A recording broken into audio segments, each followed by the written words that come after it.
Hey everybody, Portly Paladin here again with another update.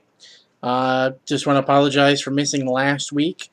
I was very sick last week. I had some sort of a stomach virus or something going on and was very sick, and quite honestly just didn't feel like setting up to do a video last week at all. So I just skipped it.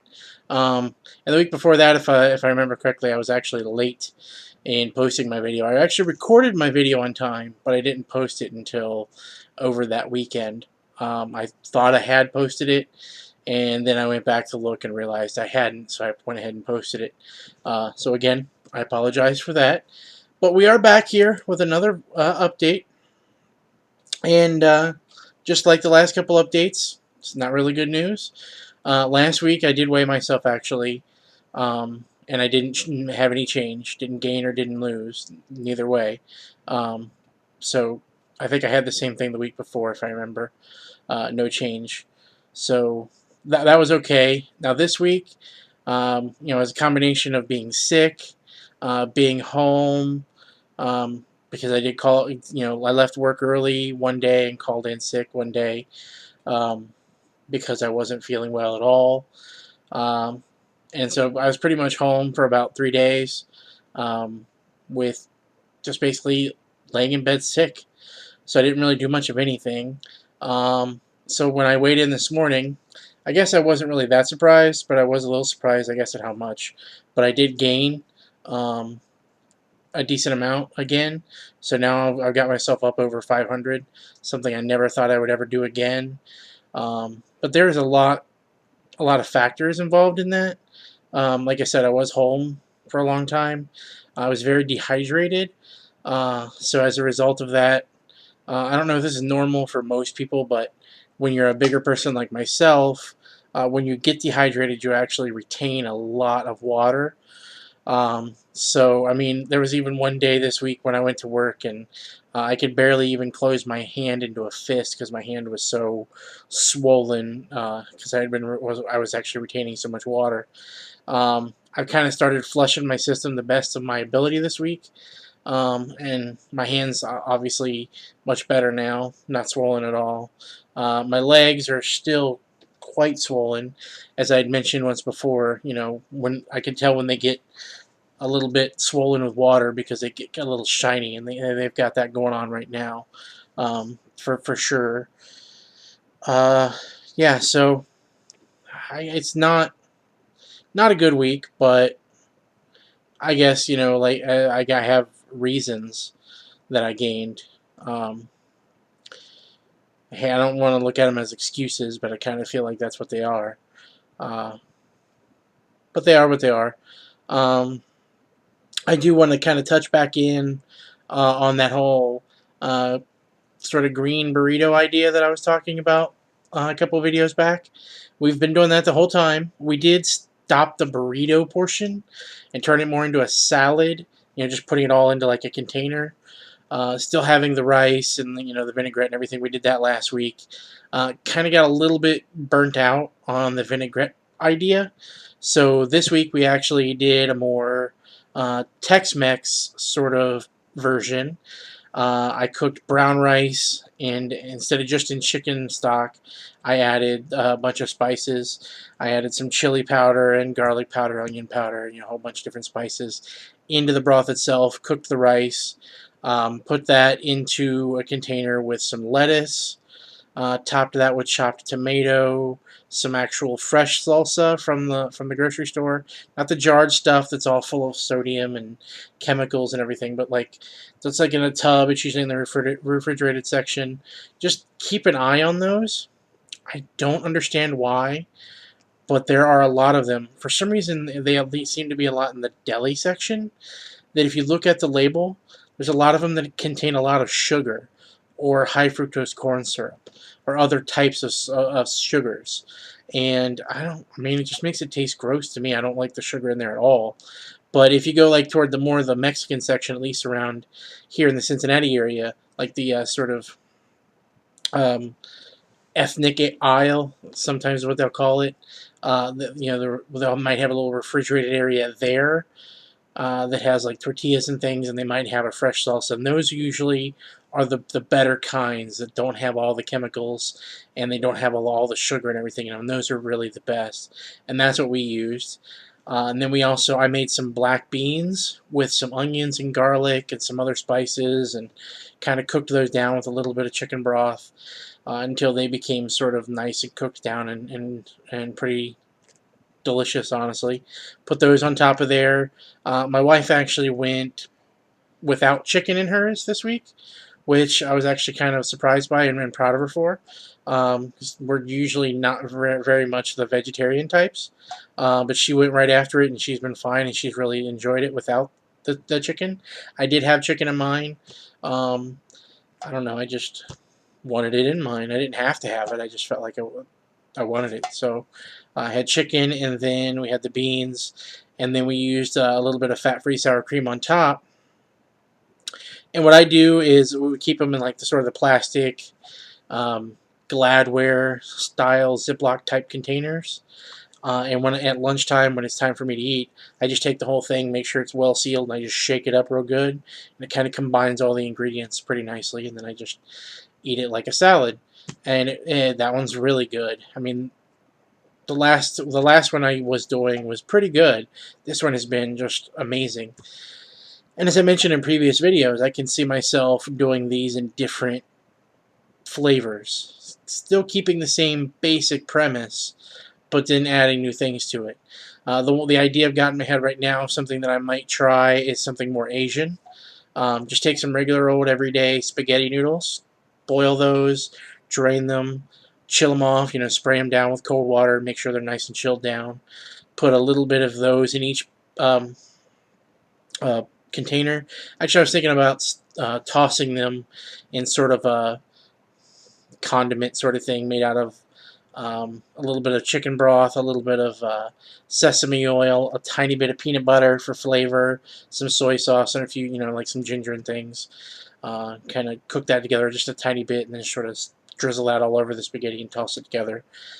So it's got a little bit of flavor to it, and keeps it all from sticking together and having this gross mass.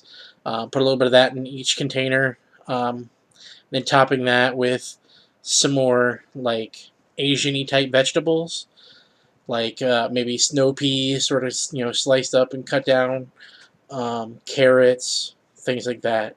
So maybe some onions, green onions, actually probably be better. Bok choy. Oh, I did want to bring that up. We are part of a farm share right now. It's something that's, I know they do it in different areas, but right now they're doing it in our area at a local farm. And basically what it is, you pay a weekly fee, and you can do, like in our case, you can do like a half share or a full share, and you basically get a box full of fresh, locally grown produce. The reason I bring that up is right now, every week so far in our box, we've been getting bok choy. And we tried stir frying it one time, and it was pretty good, and we tried steaming it one time, and that was all right. So I'm thinking, stir fry it a little bit, just not a tiny bit, so it's not too cooked down. Put that inside of our little Asian bowl. Maybe some unsalted roasted peanuts for crunch, a little sprinkle of those, a little extra protein. Maybe throw in some chicken if we decide we want to do something like that. There's a lot of different things we could add into there, and then make sort of like a dressing, kind of like we've been doing the vinaigrette for the previous version, but this time using Asian flavors, using like rice wine vinegar, using garlic and ginger and soy sauce and sesame oil and things like that to make the dressing, kind of pouring that over everything and tossing it all together and having that as a dish. That's an idea that's kind of popping around in my head that we might be trying maybe next week. I've also been thinking about, you could do even more sort of an Asian, or not Asian, Italian-inspired version with pasta. You use, like, say, orecchiette, the little sort of discs that have the little thumbprint in them, or orzo, that's kind of like rice, but it's a pasta, or something like that, and then adding in more Asian flavor, or I mean, sorry, Italian flavors. That'll probably be better saved for later on in the summer when we start getting more tomatoes in season, and herbs like basil, things like that. Because I could easily see sort of almost like a caprese style salad, but with the orzo, lots of tomatoes chopped up in there, maybe little cubes of fresh mozzarella added in there, some herbs and things, a little bit of olive oil tossed up. I think that'd be really good. Using maybe some lemon juice or something. Uh, I'm getting laughed at because of the way I said mozzarella just now. Uh, so that's why I'm smirking, if you're wondering. Uh, yeah. It's because I hate it when people say that on TV, or act, have a certain accent. Um, People that are of a certain ethnic background, they will talk the way I'm talking right now, but it's the second they say a word from their particular ethnic background, they have to put an overemphasis on the way that it would be pronounced in that language. It just really irks me, and I just basically just did that exact thing, so I'm getting laughed at right now. So anyway, uh, yeah, so as you can see, there's lots of different ways you could sort of spin this whole thing. Um, I've even thought about possibly doing it with potatoes, maybe going on into the fall, dicing potatoes up kind of small, cooking those, putting those in there, and then adding some more ingredients to it, um, to make it a little bit heartier as more of a fall or winter sort of dish. So there's a lot of different options uh, to kind of take this basic idea and turn it into something that works a little better for you. Maybe you don't like a red wine vinaigrette style dressing that would go onto it. So maybe the Mexican one is a bit better for you. Maybe you don't like either one of those and you think the Asian one would work better for you. You just basically have to take the idea and the concept, the technique, if you will, and tailor it more toward your flavors and your taste buds and what'll work for you. And also, in terms of your points, maybe you want to stay away from rice and pasta and things. So maybe you want to, instead of doing that, make the base of your dish be something else, like a different kind of grain, like farro or lentils or bulgur wheat, anything, something like that. Quinoa, something with a little bit more fiber to it, so it's a little bit more substantial and less refined. Maybe that's going to be a better option as a base for you than brown rice or pasta or something like that. It's all up to you how you want to put it and how you want to deal with those points. But honestly, I haven't had any problems yet in doing these with them not really turning out well further into the week. I can see this Mexican one getting a little bit less good going toward the end of the week because of the lettuce, and then the salsa kind of mixing together. And because the one I just ate the other day, the lettuce was a little bit wilty and kind of not the best. I think it probably would have been better off if we had put the lettuce to the side and added it in each day. But this is a learning experience, and that's sort of one of the things that I'm learning. Or use a heartier lettuce, like a romaine or something like that. That's a little crunchier and a little bit heartier, and could stand up to that a little bit better.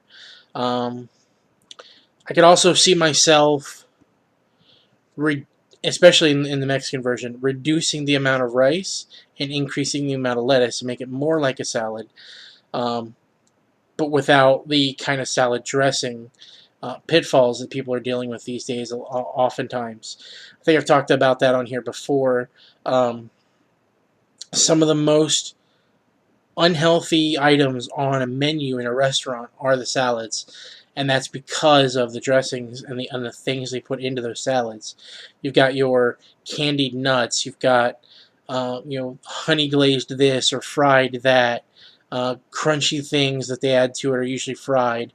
The dressings themselves, even if you get it on the side, a lot of people will still use more than they need, even if it's on the side, and you're still just packing on the calories and the fat and the points just by using that dressing.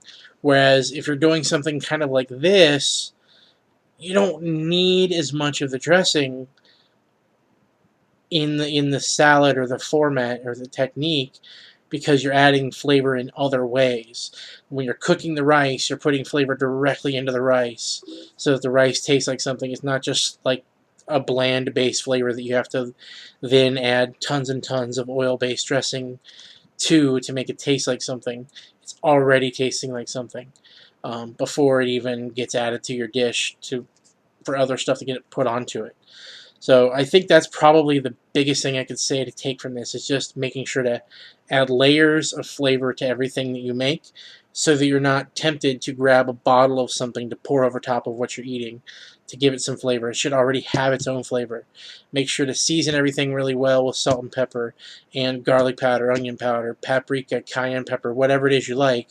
Use enough of it so that the thing itself already has flavor, and you're not reaching for mayonnaise or sugary, sweet barbecue sauces or anything with all this high fructose corn syrup and lots of extra calories that you don't really need. If you're adding the things that have no points to them already at the right time, when you're making the dish, you're not going to have to reach for all these things, and you're going to be able to save those extra points for something later, like maybe dessert. Why would you want to spend 2 to 4 points on a couple of tablespoons of sugary sweet barbecue sauce when, if you add the right ingredients at the right time to your dish and you can sit down and eat it, you could save those 4 points to have an ice cream bar at the end of the night or a bowl of fruit or whatever it is? I mean, I'd much rather do that than have the freaking sauces. I think I'd much rather have, a nice bowl of frozen whipped cream with a little bit of chocolate sauce onto it, so it's kind of like a bowl of ice cream, but not. And it's only 1 or 2 points depending upon how much chocolate sauce you put onto it. It's up to you, but I just think it's a good way to go. So yeah. Hopefully next time when I sit down here to do one of these videos, I'll be able to tell you that I lost a decent amount of weight. All this water weight will have gone away. I will have some great news to tell you, and we'll be feeling great. But until then, I'm going to keep battling, because why? Because I'm going to keep waging the war against my waistline, just like you should do. See you next time.